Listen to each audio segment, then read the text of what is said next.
মরিচ বুনিয়া বাংলাদেশ নামের একটি বিমান আবিষ্কার করে এলাকায় আলোড়ন সৃষ্টি করলেন বরিশালের কৃতি সন্তান মোস্তফা ফিটার। ছোটবেলা থেকেই নতুন কিছু আবিষ্কার করাই তার নেশা। শখ আছে কিন্তু সাধ্য নাই। এরই ধারাবাহিকতায় নিজ কর্মের ফাঁকে দীর্ঘ 2 বছরের প্রচেষ্টায় বিমানসহ আরও অনেক কিছু আবিষ্কার করে ফেলেন। এটি 18 জন যাত্রী নিয়ে দিন এবং রাতে সমান্তরালে চলতে সক্ষম।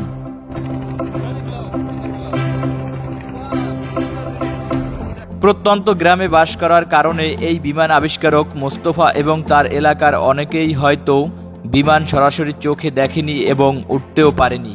আর তাই তো সবাইকে আনন্দ দেওয়ার জন্যই মূলত তার এই আবিষ্কার। সুবর্ণা এক্সপ্রেস নামের এই বিমানটিতে রয়েছে যাত্রীদের বসার চেয়ার, গরম দূর করার জন্য ফ্যান, লাইট ও জানালা, এবং এটি বৃষ্টিতেও চলতে সক্ষম।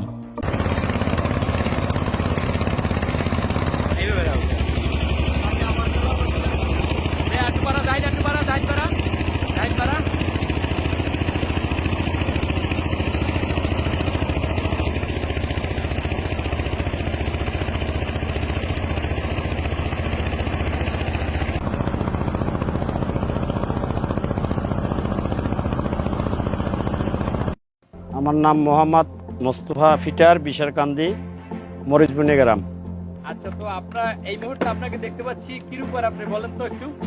আমি ব্যক্তিগত একটা স্বাভাবিক মানুষ তো কিছু প্লেনে উঠতে পারে না, তাই এর জন্য আমি একটা প্লেন তৈরি করছি যে পানিতে হইলেও কিছু লোক ঘুরতে পারবে, আশা মিটাবার জন্য।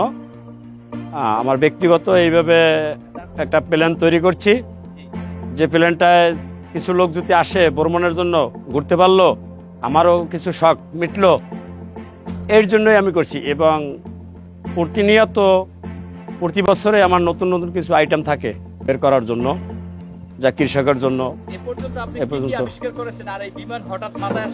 আমার কিছু কিছু প্ল্যান, আমি বিগত দিন কিছু জিনিস তৈরি করছি স্টিলের, যেরকম নৌকা তৈরি করছি যে নষ্ট না হয়ে যায়। কাঠের নৌকা অল্প সময়ের মধ্যে নষ্ট হয়ে যায়, তাই স্টিলের নৌকা যদি হয় তা জনগণের কিছুদিন পয়সাটা একটা সাশ্রয় হবে। এবং বাসমান টিলার তৈরি করছি, যে টিলারটার জন্য কৃষকের সাশ্রয় হবে।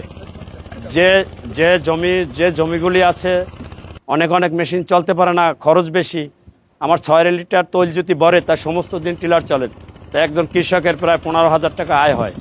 প্রতি বছরই এক একটা আবিষ্কার করি। কিছু কিছু লোকজন আছে দেখা গেছে শখে বিমানে উঠতে পারতেছে না, তা আমার এটা যদি উঠে বা ঘুরে তার তো খরচা কম হবে, তাও একটা বিমানে উঠলো, উড়াইতে পারলাম না, পানিতে তো চালাইতে পারলাম, মনেদের একটা আনন্দ পূরণ হলো। এটা মাথায় আসার কারণটাই হলো অনেকে বিমানে উঠছে, দেখা গেছে যে আমাদের অত্র এলাকায় নিম্ন অঞ্চল, এরা অনেকে উঠতে পারে নাই। তা আমি এটা বানাবার পরে অনেকে উঠছে এবং অনেকেই আশা আছে যে তারা একটু ঘুরবে। প্রায় 2,70,000 টাকার মতো খরচ হয়েছে। এটা বানাইতে সময় কি, এটা আমি প্রায় দীর্ঘ 2 বছর নিয়ে আস্তে আস্তে কাজ করছি, তো 2টা বছর পরে আমি পানিতে নামাইছি। 18 জন মানুষ নিয়ে বানুইপাড়া পর্যন্ত গেছি।